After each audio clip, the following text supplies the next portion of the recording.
We are back with another episode of Bully Ball on the Gold Standard Podcast Network. I'm Jason Aponte, joined as always by Steph Sanchez in her homage shirt while I wear my homage shirt. Steph, Wasn't planned. it wasn't. And rarely do the vibes get planned. Rarely. Yeah. When the vibes are something that need to be felt. They're immaculate. And speaking of vibes, training camp's around the corner. But I have questions to ask Steph before we get into the football stuff. Steph, you went away for a little bit, huh? I did. My mind, half of my mind is still away, so I apologize in advance. I came back Sunday from El Salvador. I was out there for a week. It was great.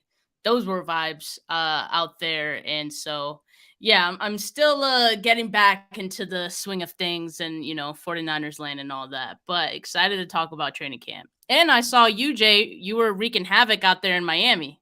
How was that? But who said that? Who told you that? Oh, so it's so true. no, all right. Look, you're not wrong. You're not wrong at all. I was in Miami for the weekend. And there's a picture floating around about me talking about my thighs looking like Nick Bosa a little bit. I just feel like it was an angle. And I think it's funny because of who you are, who we're going to be talking about, like in terms of what impression you do, and we'll talk about the guy himself. But yeah, you and I both decided to dip away for a little bit, and I think it Had was to. well earned. All right, Mhm. before we get into the 49ers stuff, I know you were in El Salvador. You haven't seen Oppenheimer or Barbie. I haven't yet. No. All right, I'm putting you on the spot, Steph. Today, you have a chance to see one of these movies immediately. Which is the one that you're choosing? So I'm gonna watch both eventually, but the Uh, one that I want to watch first is Barbie, just okay. because I think like I can't start with something so dark. You can say Oppenheimer and Mhm, then go watch Barbie. Like you can't do that. You got to mhm, start. You got to start with the positivity first, and then go with the dark. mhm. Potomo Hammer. Potomo Hammer. I hope I said it right. This is a Warriors World hat. As well too. Shout out to She Man for sending it over. He always does. And this is not me trying to plug the hat or anything like that. He's just a good guy and he just appreciates the content. So he sends me a bunch of that stuff. But okay, Steph, I saw Oppenheimer Tuesday early. This is my flex. This is my flex. Tuesday, I saw it at a in the city. It's an incredible movie. It's an incredible movie, and I can't understand how Christopher Nolan can continue to make movies this well at this rate. And I don't want to be a prisoner of the moment, but it's a top one or two Christopher Nolan movie. So if Okay. you choose The Dark Knight because The Dark Knight is almost a perfect movie, Heath Ledger, everything, Oppenheimer is right up there. And Really. I don't know how Christopher Nolan made something so suspenseful. Like the last hour of that movie is like literally my heart was racing, and I don't understand how he was able to do it. I haven't seen Barbie. I do want to see it, and I do support anything that Issa Rae does because she's President Barbie. So I will eventually see it. I will eventually see it. But Oppenheimer was incredible, and it's literally up there as a movie experience. That's something you need to see in the theaters, and it's something that sticks with you. That and I think you're absolutely right what you said about seeing things that like are it's not necessarily dark, but that's a movie that sticks with you. It's gonna stick with you Yeah. for like the entire time. For So sure. And Chio in the comments said he like Oppenheimer first, start with something dark, then leave the movies positive. hmm Everyone's a little different. hmm But Jay, did you I'm assuming you didn't dress up for Oppenheimer because people aren't really doing that. But are you gonna dress up for are you gonna dress up for Barbie? Do you have anything pink in the wardrobe? I have beach attire. And that's what I wore in the picture in which Okay. everybody is questioning whether my thighs are Yeah, I Nick saw Bosa's that. thighs. Yeah, yeah. Like that's beach attire, right? Like that's beach Yeah. attire. I didn't realize I was gonna be on a boat, but you gotta do Okay. what you gotta do. So I Oh, have I have impromptu boat invite. I have Ken attire. I have Ken attire. Okay. That's the best Okay. way I can put it. All right.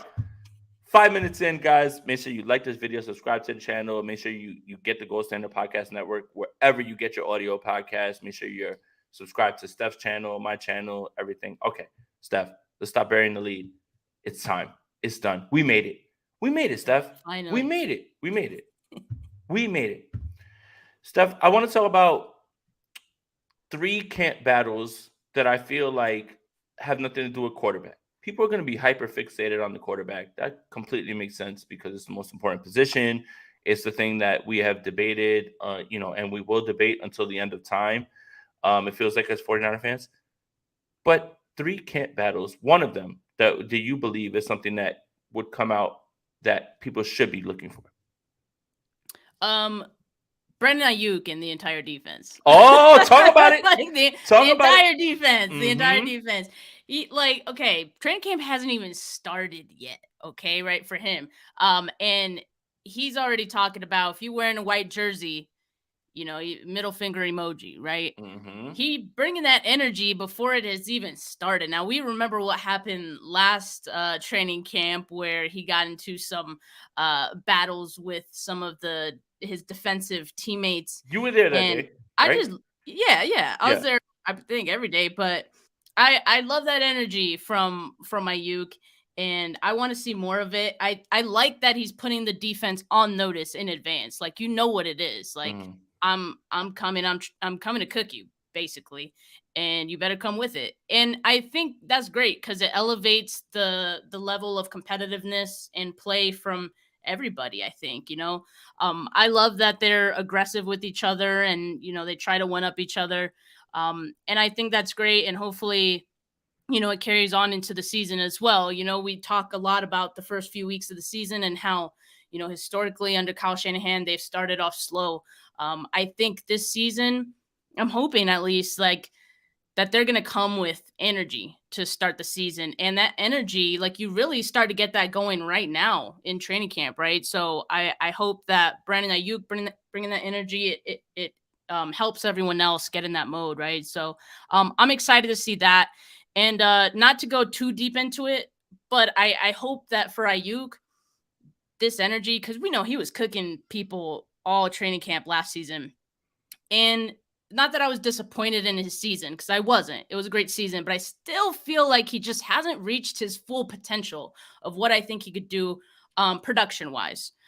So I'm really hoping that this year, he could really, I know last season was a 1,000-yard season for him. Maybe we get 1,200 plus, right, yards for him this year. And there's a lot of things that go into that, right? So hopefully everything is clicking for the entire offense and Aiyuk and the quarterback and everything. All those things come together for Aiyuk to have a great season because he deserves it for sure.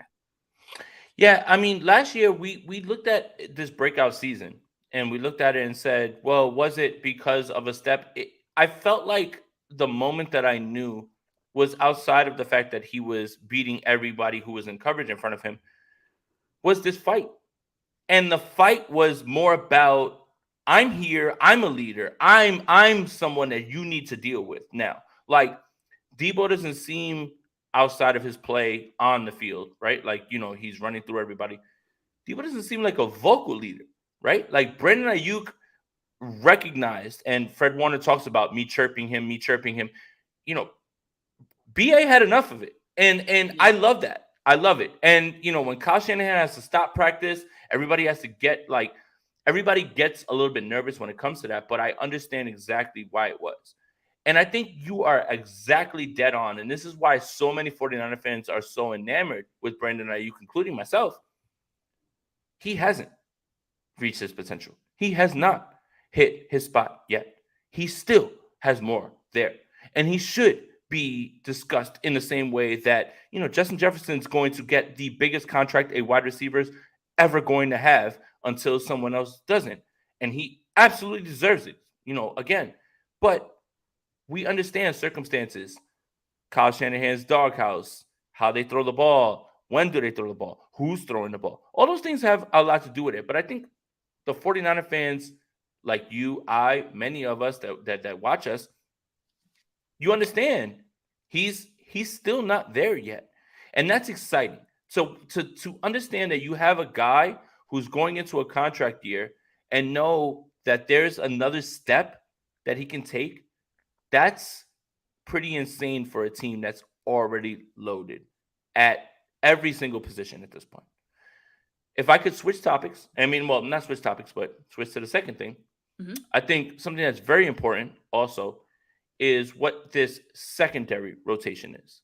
Now, we Mhm. understand who's going to be outside. It's Demo, it's Mooney. We're fine. Hufanga's not going anywhere. He's an all pro. He literally won all pro last season. But I do think it's going to be interesting going forward what's going to happen at nickel and what's going to happen at the quote unquote free safety position. I don't like to put a label on it because in this defense, it, it moves around here and there. Like it doesn't really necessarily, it doesn't, there's no label for it. Look, Tig got drafted very early, and then there's been talk about a whole three safety look. Isaiah Oliver has been described by Steve Wilkes as the best available nickel corner on the market. That's high praise. But what about Sammy Womack? Sammy Womack literally started the season last season as as the starter. So my question is, it's possible Oliver starts immediately, and that makes sense. It's possible that Gibson starts immediately. But training camp's a time where people ascend and they start to make decisions harder. Do you ever think that there's a possibility that maybe Tig steals this spot from Gibson and maybe Samuel Womack gets his spot back? He absolutely can. I mean, I think that that's one thing that we've been talking about since he got drafted, right? That he's going to get playing time, and we think sooner than later, right? Like, I think there is a world in which it could start as early as training camp where he starts eating into Gibson's time a little bit because he shows you something and you want to see more, right? I think that's what it's going to come down to for him, and that's something I'm really excited about. Some of these rookies that I really want to see, and realistically, the one who probably has one of the better chances of seeing the most time is him, right? So I'm just excited for some of these younger players and them, putting some pressure on some of these vets or some of these guys who are currently in starting roles. I mean, we could talk about Jordan Mason as well, maybe putting some pressure on Elijah Mitchell for that number 2 spot. That's another guy I want to see. Um, Robert Beal, like, could he, realistically get into that rotation as well with Drake Jackson? Like, I don't know, but these are all battles that I'm really looking forward to. And I'd also say for me, another thing I'm going to be paying attention to, obviously the defensive line, but with the defensive line being so good, and we know it's always dominant in training camp, they don't miss a step. They're missing one I spot, Yes, but there's I am still expecting them to be dominant. So what of I'm going to be course. looking at is the offensive line. How is the protection going to Oh, hold up? And last season, I felt like the quarterbacks did struggle because, like, the offensive line was still gelling. Every day there was a different rotation. They were trying out different guys. This year, it's going to be a little different because mhm. now the only guy who's going to be different on that line is Colton McKivitz. And he already has some experience with this group too. So I feel like that's an opportunity for the offensive line to, get going potentially a little bit quicker. Now, there's going to be days where maybe Trent Williams doesn't practice, and then you're going to get a look at, Matt Pryor, Jalen maybe Moore. Jalen Moore, right? Mhm. So there are going to be days where the offensive line looks quote unquote bad, right? They're not going to, compared to our defensive line, of course. But I think that's what I'm looking forward to the most. Like, how do they hold up? Because at the end of the day, that really does indicate too, like, how the quarterbacks are going to look. And it's great practice for the quarterbacks to go up against, the arguably the best defensive line in the entire league. Um, but I do want to see you know, some better, I guess, chemistry from the offensive line just to know, okay, they're going to be good. They're not going to start slow Mhm. this season. Yeah. And that's the thing is like when we're talking training camp battles and Brett brings up Steph with the O line spreadsheet. Steph is going to be giving you who blue blocks, all that stuff. Like everything is going to be there as well too. Um, it's the secondary rotation that I'm looking at. It's can Drake Jackson lock this other side down. And if he does and he becomes a 3 down edge player, then what does that do for you? And it is Colton McKivitz. And I'm glad that you brought that up. Last season, a lot of 49er fans, including myself, walked into the season saying, I don't know what this is going to look like. You have a center who's never really played games. You have a guard who, you drafted but took the whole season off. And you were starting a right guard who was a rookie. And you kind of set your watch to left tackle, right tackle, for better or worse. You know exactly what Trent Williams and Mike McGlinchey are. And I think that's up to you to understand, what that means. That, Trent's I had an argument with somebody on Twitter. Trent is undoubtedly one of the greatest to ever play this game. And someone said he's not even in the conversation. And that's when I know you don't know ball. But at right tackle with Mike McGlinchey, you kind of took the good with the bad. And for the people that are a little bit worried about Colton McKivitz, let me try to ease your anxiousness with this. Kyle Shanahan was so good at what he did that he made you believe that Tom Compton was some sort of an upgrade over Mike McGlinchey.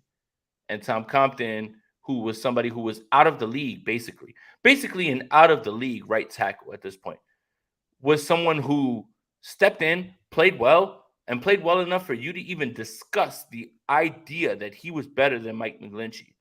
And now Tom Compton, I think he's on the same team that Mike McGlinchey is now. Like, he's the backup right tackle in Denver. But I think, again, when you're worried about Colton McKivitz, if you are worried about him, and that makes sense because you haven't seen it, I think you put your trust in the coaching, you put your trust in the scheme. I think Kyle Shanahan is not going to allow him to be alone on an island blocking. And, sometimes game script, game flow, if you're losing by a certain amount of points, you can't just run the ball, right? Like, you've got to throw the ball a little bit more. That's when you may find yourself in some trouble.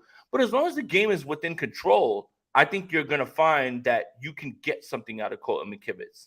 And I wouldn't worry as much about that because, one, the defense isn't going to let games get out of hand. Two, the offense is going to, if it's balanced and running, especially if, and this is a perfect way to pivot to the next topic, the quarterback isn't exactly healthy and you want to make sure that you're slowing things down. I think all of that matters when you talk about Colton McKivitz. So I guess, all right, you know what? We buried the lead enough. Let's talk about the quarterback stuff. As of today, Brock Purdy's not on the PUP list. That's got to be a good sign, doesn't it? Yeah, I mean, it looks like everything is going well for Purdy. And I mean, from the beginning, it's kind of looked that way. It's almost hard to believe because we're used to quarterbacks getting hurt on this team, but also setbacks. Like we're used to the report of, oh, like he had a setback. It's going to be another couple of weeks. And so far, knock on wood, if you have it near you guys, because I don't. So far there haven't been any setbacks with Brock Purdy, and I think it's a great sign. It's a great indication that there's a real possibility that he's going to be available for week 1, and that is, I think, the best case scenario for this team when you have 2, maybe 3 legit options that you can potentially, put out there as your starter. And so that's really exciting for this team, and of course for Brock Purdy as well. Well, I see CB9er. Shout out to him. Hopefully, I get to face Pasquini tonight in our softball finals. That is just a quick little nod to the fact that I don't know what it is that Andrew and I do, but it's good enough that he enjoys it. And he asked Andrew, like, when he ran up on him on the field, like, when are you guys coming back to YouTube? But it's football season. We're back.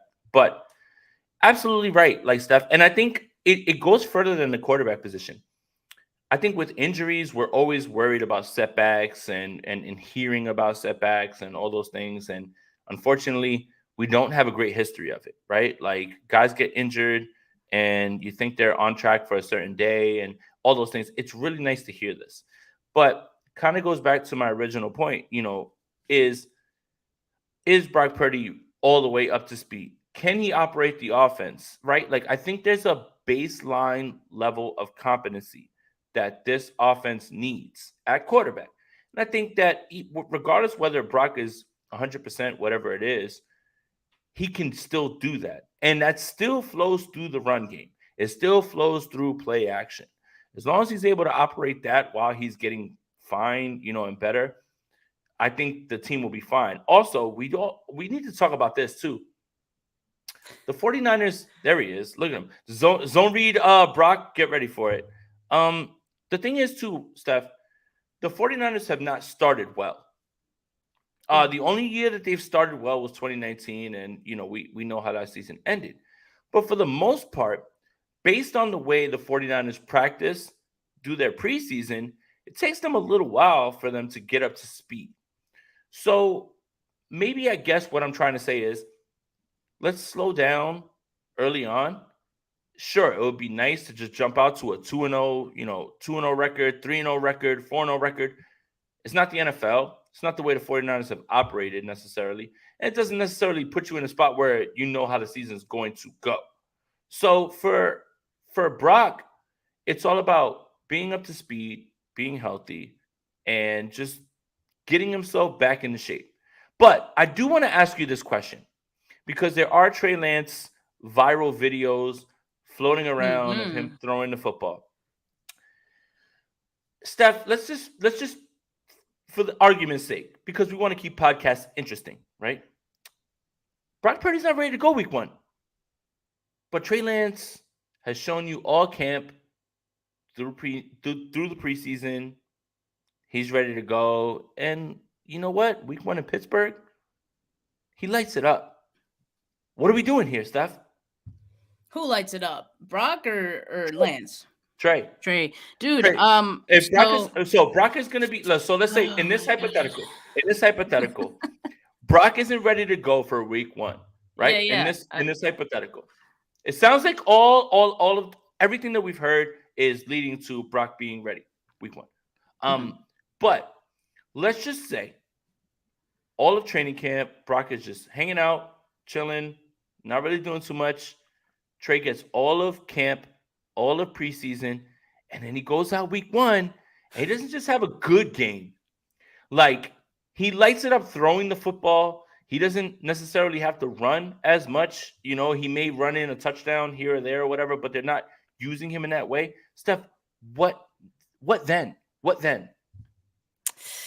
Man, I have a headache already just thinking about that hypothetical situation. But I think what most coaches are inclined to do is like you kind of you go with the hot hand, right? You always have to go with the hot hand, and you got to continue to see what you have, right? If he looks great, I mean, you can't take him out. Same thing happened, with Brock Purdy, right? Of course, that was due to injury, but also I don't think there was a scenario in which we would have said, okay, it's time to take Brock out. Just because he lit it up, right? So it's kind of the same thing. You kind of just have to continue going with it and see how far it could take you. Now, that being said, I don't want to get too ahead of ourselves because at the end of the day, these clips are great. It looks that things have improved with his mechanics, his throwing motion, from what I've heard from QB experts on Twitter, or X, I should call it.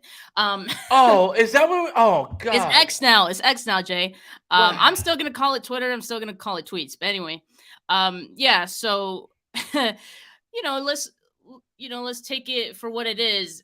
He is throwing against air, and it isn't with defenses yet. So I'm excited and eager to see what Trey looks like in practice and training camp, right? Against this defense, right? Like what I was saying earlier, if the protection holds up, let's see what Trey can do.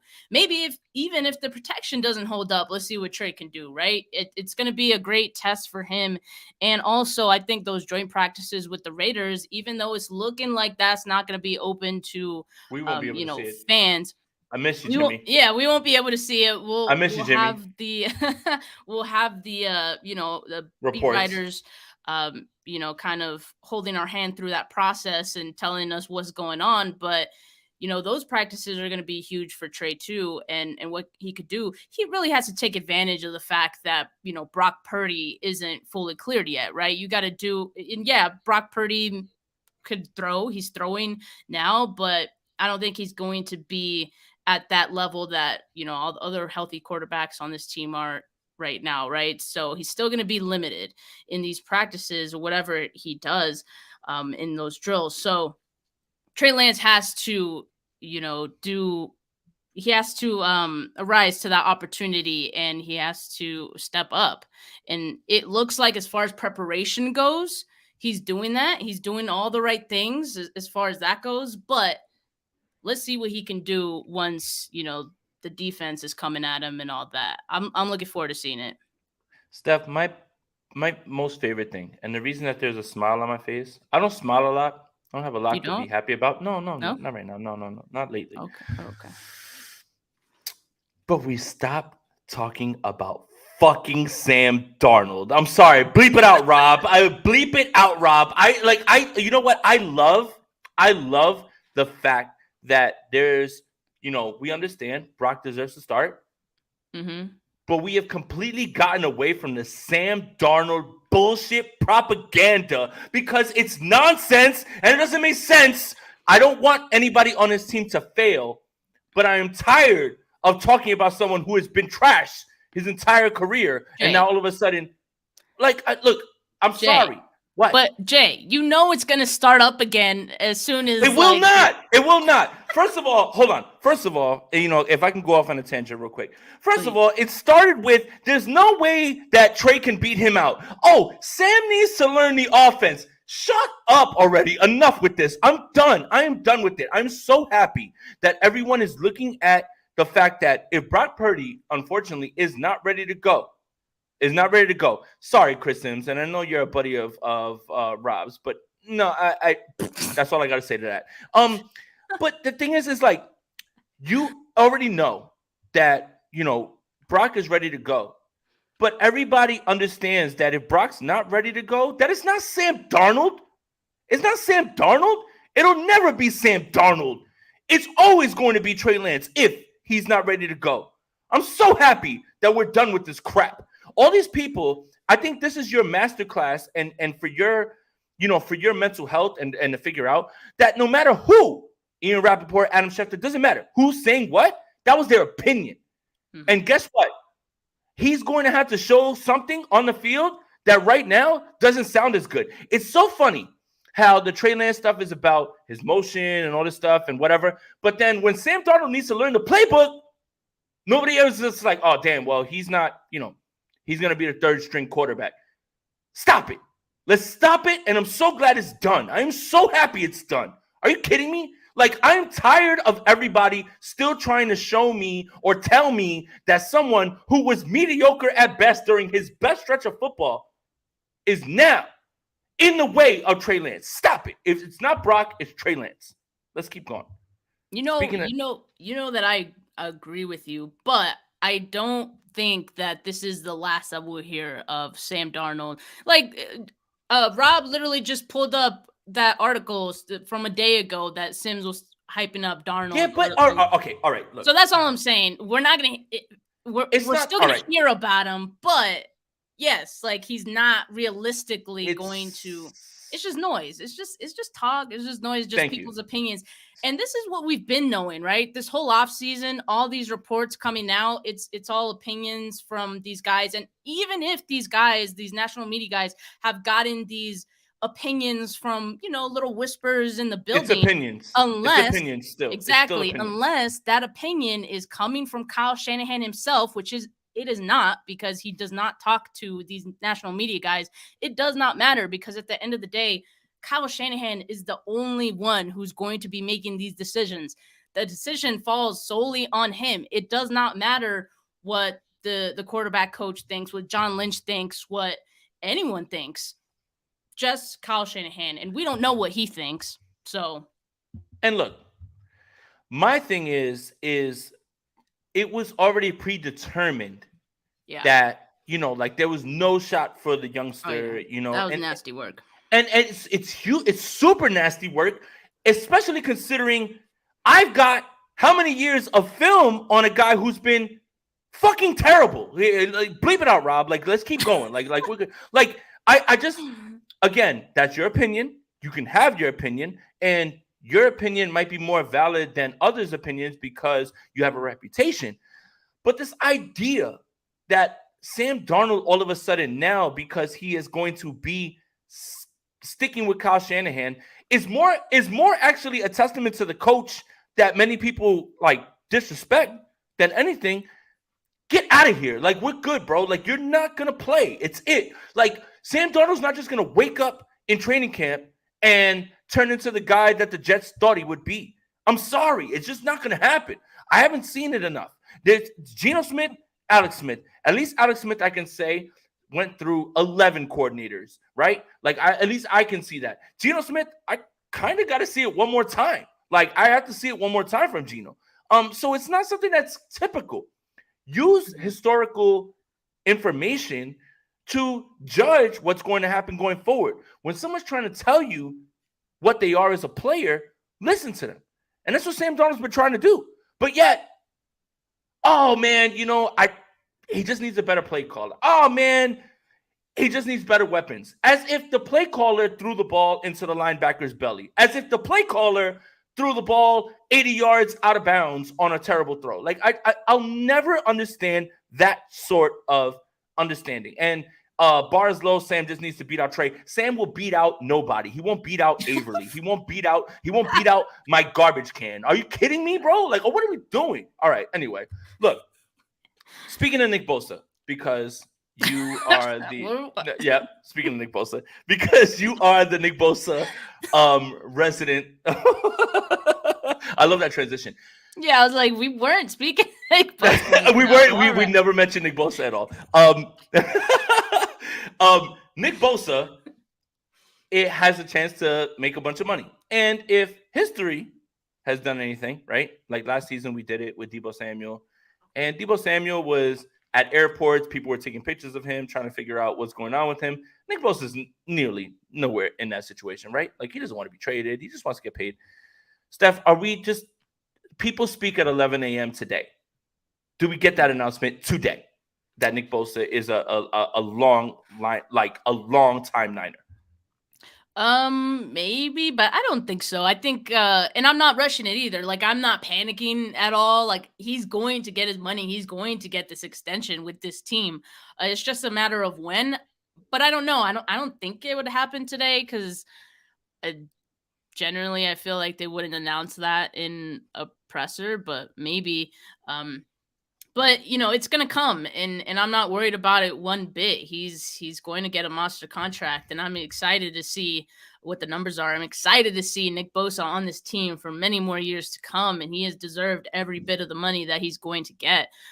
So, and it's awesome because like in past seasons where guys have been due for their extensions, you see the pay Fred Warner, pay George Kittle hashtags, and like why haven't we? We start this movement. Where's the extend Nick Bosa thing? I like that's what's been awesome. Like, I don't think we need it. I don't think we need it because like I think we know he's going to get this deal. Where in the past it's like, oh, maybe they're negotiating really hard and man, just give him his money kind of thing. But I don't know. I feel like we just trust that it's going to happen this time, and we've seen this now many times where now we know that all the extensions get done around training camp time, whether it is right before or, maybe a week into it. But do you think that there's no reason for Nick Bosa to go out there and practice until he has that extension, right? Because Deebo did the same thing. He was there, but he wasn't participating until he actually got it. Just continue to draw breath, continue to work on your thighs, continue to work out in the gym. We don't need to see you on the field. We need to see you on the field week 1. They'll get it done. I'm not worried about this at all at this point. Whether numbers are off, anything like that, that's fine. I have no sort of intel into that, but they'll figure it out. Come on, man. Like, what are we doing? Like again, the Deebo thing seemed a little bit more dire because of a trade request, whatever it was. Nick's been really quiet about it. And I think, again, they're handling it behind the scenes. They'll figure it out.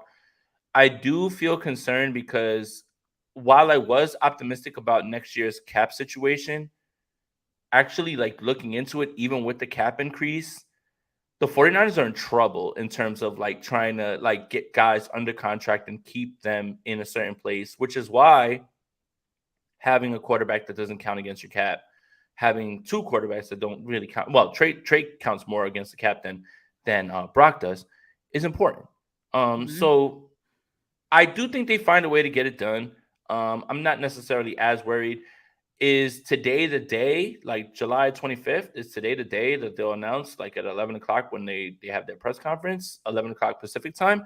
I'm not sure about that, but they'll figure it out. And again, you know, placeholders are different, right? So last season, for instance, a training camp, for anybody who's ever been there, the walkthroughs in the beginning are your first team against your first team. And on defense, you'll look at who's lining up where and you'll start to say, okay, this is your first team. Well, last year, for a certain amount of days, Dante Johnson was starting across from, Mooney Ward. That should just let you know. Like, it's like, it means something until it doesn't mean something, and it means nothing until it means something. If that, I know that doesn't make any sense, but 100%, like you just need guys to just show up the week one. That's all. And you'd like to go through training camp, but with the way the 49ers do their business, guys don't necessarily play in the preseason. Guys don't get a chance, right? Like they have the little dress rehearsal, but it's like one or two. Like I'm not necessarily as worried when it But comes to that. it, on that note, like, do you feel like that's maybe the reason that they start slow? Like, 100%. That's part of it. Part of that's it. part of it. And then also, like, we also know that they practice really hard, and They so you do. get those preseason injuries that always happen, and that also Hmm. contributes to starting slow, because a lot of the time it's, some of your key guys who are getting hurt, and that's just not how you want to start the season. But I'm curious to see how, with the cuts down to 53 being later, like how, or not later, but you're not going to have that middle cut period. So how will that impact the preseason and who gets played, right? Hmm. So could that negatively or positively impact this team? That's what I'm curious to see. Yeah, and I do think that's a little bit of it. I do think that the whole rust thing is real, and the whole like physical aspect of the practices. I think that's something that's really good to bring up. It's like everyone loves this team because of how physical they are and how they're able to impose their will on people, but you don't see the process to build up to that. Like you can't just like wake up and just say, "Hey, we're just going to start knocking the crap out of people." It has to start with day 1. And that's kind of where they go. It's a give and a take. It's a double-edged sword, 100%, because if you play physical, you're going to get hurt. If you don't play physical, then you're going to end up being a team like the Dallas Cowboys who want to be tough, but they're not really tough and they're not really built like that. So like it's a double-edged sword, and it's just the way kind of this team is built. So you kind of have to take the good with the bad, especially when the last few years the 49ers have been able to advance as far as they have in the playoffs as well too. Okay. I think someone, and I'm surprised we haven't mentioned him yet, but someone who I think is going to start, 0 to 100 to start the season.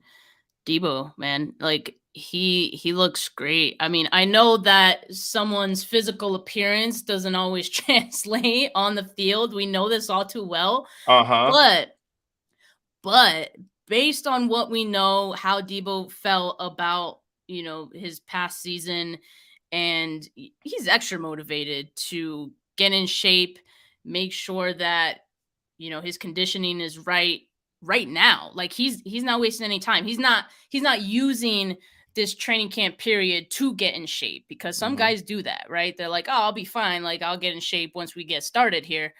No, like he looks like he's in tip top shape. Maybe, dare I say, the best shape he's been. Oh wait, No, best don't shape of do his that. life Don't do best season, shape of best his. best shape of his life season. That's literally like all we've heard from training camp. Yeah, that's what we're gonna hear about Debo Samuel. But because we have a large enough sample size of Debo, I know that for him it will carry on into the season, and Yeah. I'm excited to see that. Maybe we see not a repeat of the 2021 season he had, because I don't think that's repeatable, quite Uh-huh. honestly, but at least he will be in that form. So I'm excited, man. He's one to watch. I mean, honestly, I really can't be more excited that fucking camp is back because now we don't have to talk Yes, about hypotheticals anymore. I Like, good know. God, like, thank you so much. Um, but as far as Debo goes, it's it's very telling that he said, "I don't like what I put on tape last season." Players feel that, right? Like players understand that, right? This wasn't my best season for whichever reason, injuries. To hear him say that's refreshing, and that feels like somebody who is going to prove something. Because, all right, I'm really gonna get on my conspiracy theorist back. Uh-oh. You don't think Debo hears, yo, Brandon Ayuk's the better wide receiver? Maybe we should move you instead of him, right? You don't think he hears any of that?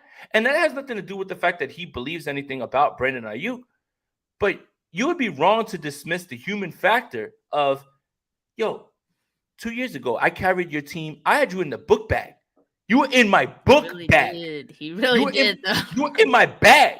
And right now, you believe that this young man who is super talented, and I'm sure Debo would say the same thing. And right, what did he say? You can't cover him in a phone booth. That guy is better than me. The competitive spirit, do not discount that, right? Steph, I love you, and I love anybody that we're in this medium with.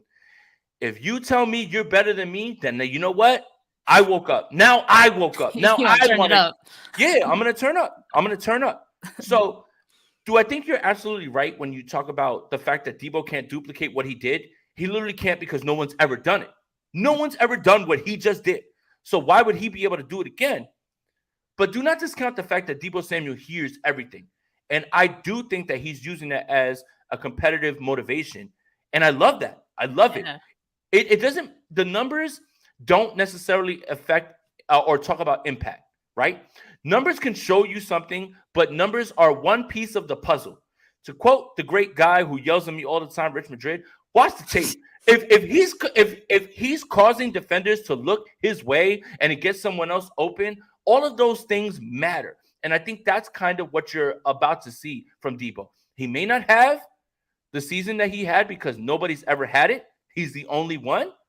But stop, man. Like, stop acting like Debo. Stop playing with Debo. I think right now everybody's like, well, look what Kittle did at the end of the season. Look what Christian McCaffrey did. Well, Brandon Ayuk's ready to go. Stop playing with Debo. Like, stop playing with Hmm. him. And I do agree for a 100% effect that that young man heard everything, feels everything, and knows that he wants to put something good on film. And I think it's trouble for the league and it's great for the 49ers.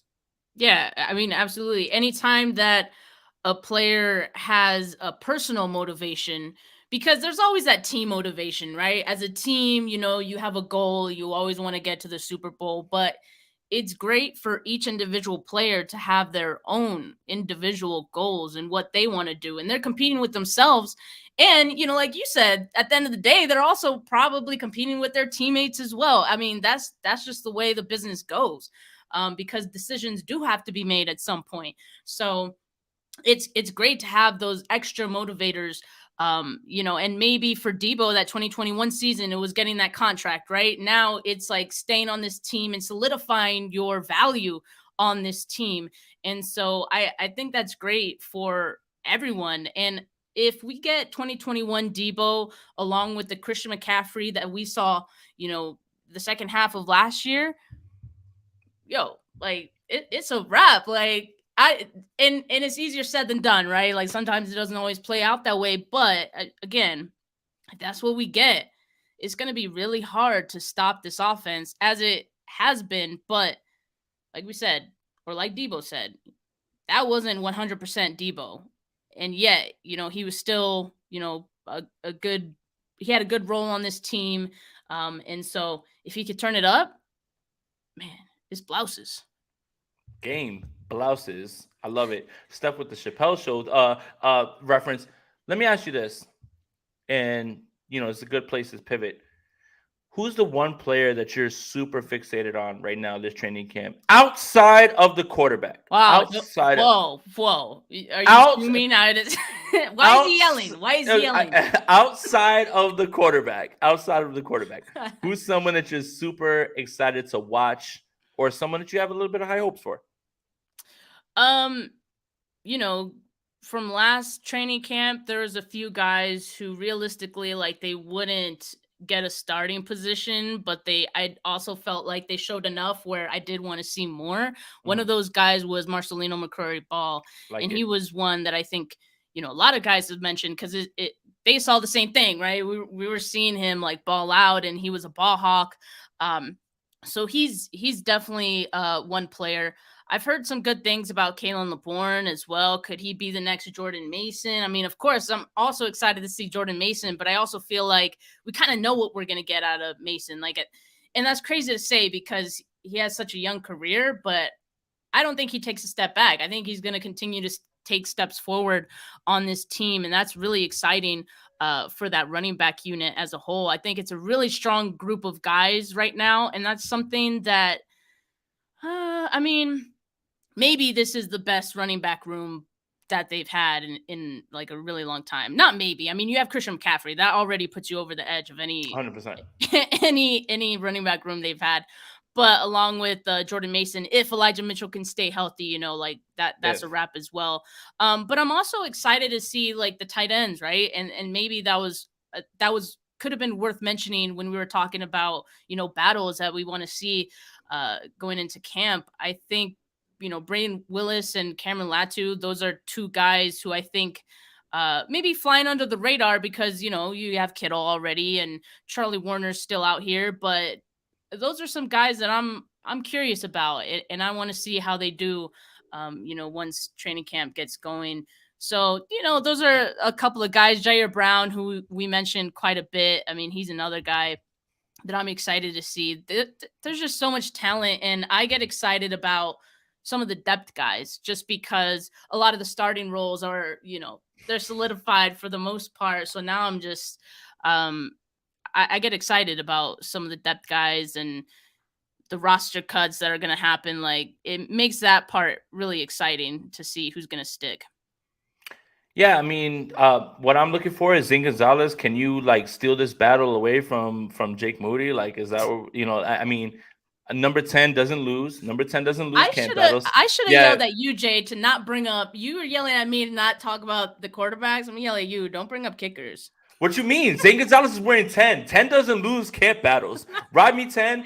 One last ride 10. Like literally, we are watching Zane Gonzalez like manifest through 10. Um, I think you hit the nail on the head though. I think with Marcelino McCrary Ball, I think that's somebody that everybody should be. I think everybody's discounting kind of the third linebacker role because you're not going to be in base. And you're gonna end up having a nickel on the field most of the time, just how the game's going, right? Like everything's spread out. Everybody's worried about base defense. Well, what do they run? You're not going to be in base. Nobody's in base defense more than 30% of the time, and that's probably on one down, just one down. So for me, it's really about finding out what Colin McKivitz is, finding out what they have in a third linebacker, whoever that is, right? Because Aziz Al Shair, I loved him, man, and I think I wish him the best while he's in Tennessee. I think that's a little bit of it's big shoes to fill, but yeah, it's got to be take for me, man. Like I am so excited to watch this whole idea of three safeties, like he talked to me about, like when I interviewed him, and the same thing that you've heard from the people that have been around the team that they're going to be in more three safety looks. It's just it feels like they want to get into a spot where it's taking Hufanga, playing fast, being ball hawks, running downhill, hitting people, all of those things. I really want to see where we're going at this point with him. So is some of the reports from OTAs and minicamp about like, well, he didn't look good this day, but people are saying he intercepted the ball how many days? Now we're going to get to see, and I'm very excited about that. And if you look at the 49ers history, and I'm just pointing right back to Talanoa Hufanga, I love Jaquaski Tart, but it was clear that they were trying to get Hufanga on the field. Clear. Like that has nothing to do with my feelings, has nothing to do with like who I prefer as a player. So I feel that if Steve Wilkes is the defensive back guru that we think he is, and he is, that you're going to see a little bit more of him. And I think that the exotic looks, the things that you're going to see a little bit more, him playing fast, I do think that I'm more excited to watch that, the secondary battle with Tig, Maybe he takes the spot from Gibson, who's going to be at nickel. That's something that I'm really looking to watch because pretty much everything else is set in stone at this point, stuff. Yeah, and that's something that I'm also surprised we haven't mentioned. There's so many things, there's so many storylines going into training camp, but yeah, Steve Wilkes, being the new defensive coordinator on this team, like what new wrinkles is he going to add, right, to this, and I think we're going to see some of that in training camp. So I'm looking forward to getting glimpses of that. Now once we get started here. But I'm just excited. It's vibes, man. I'm just excited to have actual football to talk about with We you, made it. and We made it. We made it. We did it. How did we do it? We did it. Man, I don't know how we did it. Half the time I did it by just ignoring like half of the discourse or most of the discourse, to be quite honest with you. You ignored the last part by going away on vacation. And it was great. I had a wonderful time. I almost didn't want to come back, but but no, I did enjoy talking camp with you. And for those, I saw someone asking like when we're going to be at camp. When are we going to be at camp, Steph? I was wanting to be there every day, but it's looking like that's not going to happen. I'm tired, man. The tickets are ridiculous. You you've seen it. Can we talk about it real quick? Because I know you got to go, but like real fast though. Like, two things. You were absolutely right about the traveling thing because I just got back from Miami. I don't want to get on another plane anytime soon. But the training camp tickets being as expensive as they are, I don't want to be that guy, but it's because content creators are descending upon training camp. And for as long as Steph, a lot of us that have been able to go out there and help you guys out with the content and everything, it was way easier to find access to these things. Now, there's excitement around the team because of how well they did. You want to see Brock Purdy? That also plays a part. But there was excitement last season too. Yeah, and so the math ain't mathing. The math is not mathing. Something's up.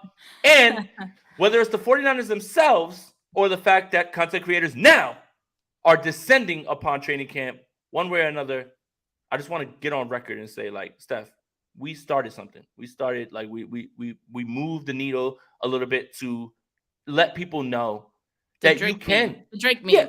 Yeah, we started it. We look at this. We started this. But it's to let people know you don't have to listen to people. You can go there yourself. You can have your own opinion and watch. Because when you listen to people, one person's going to say that Brock Purdy went 11 for 11. Another person is going to look at that and say, well, there was 2 or 3 drops. There's context. That's the part that we're starting to get to it now. And, like, I'm fine with that. If I miss out on a few days because I don't want to pay an exorbitant amount of money, I'm good with that. But I do feel proud because now we all get a chance to observe ourselves. And we can't go by anybody else's word. And more people are going out there to see themselves and have their own opinion. And I think that's the best part.